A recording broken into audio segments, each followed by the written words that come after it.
আজকে আমি আপনাদের গতিশক্তি এর প্রতিপাদন করাবো। প্রতিপাদন করার জন্য ফার্স্টে আমাদের এই সূত্রটি জানতে হবে, বি স্কয়ার ইকুয়াল এ স্কয়ার প্লাস 2as। এই সূত্র জানা প্রয়োজন। তারপর আমরা অঙ্কে প্রতিপাদনে ঢুকতে হবে।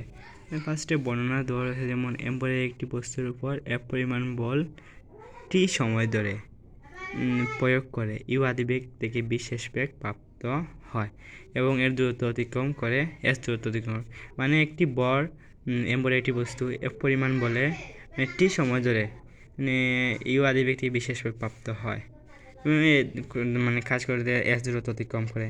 যেমন এই চিত্রটি দেখেন, ফার্স্টে M1 সার্কেলের ভিতরে রয়েছে, বাদে একটি রেখা রয়েছে, রেখার বাদে অপর প্রান্তে M2, মানে ইউ আদিবেগ থেকে বিশেষ বেগ প্রাপ্ত হয়েছে জেনে বর্ণনা তা এখানে রয়েছে। মানে এফ পরিমাণ বল, এখানে এফ দেওয়া রয়েছে, সময় টি এবং দূরত্ব অতিক্রম করছে এস, এটি বর্ণনা। গতিশক্তি বল ইন্টু সরণ, আমরা তো সবাই জানি বল সমান এম এ, মানে এফ সমান এম এ, গতিশক্তি বল সরণ এফ ইন্টু এস ইকে সমান এম এ এস, এফ সমান M A M S I নং সমীকরণ। আমরা জানি B square U square plus 2s, মানে এই সূত্রটি দেখেছিলাম, এই যে এই দেখেন স্কয়ার সূত্রটি, এই সূত্রটি এখানে বসেছে স্কয়ার। তারপর বি স্কয়ার ইকুয়াল ইউ আদিবেগ শূন্য, সেখানে এখানে বসানো হয়নি, 2as বসানো হয়েছে। তারপর as এদিকে ট্রান্সফার করা হলো।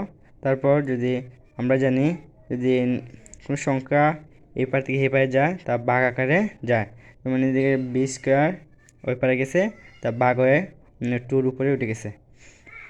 তারপর এস এর মান আই নং সমীকরণে বসিয়ে পাই, যেমন ইকে, যেমন এই দেখেন এম এস আই নং সমীকরণ, আই নং সমীকরণে এস এর মান বসিয়ে পাই, তো এম এস এর মান বি স্কয়ার 2।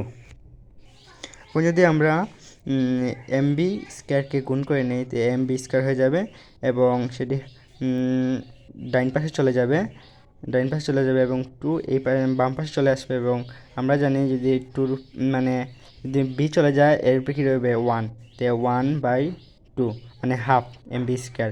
ওয়াই হলো গতিশক্তি ইকের প্রতিপাদন। থ্যাংক ইউ, আমার ভিডিও এখানে শেষ।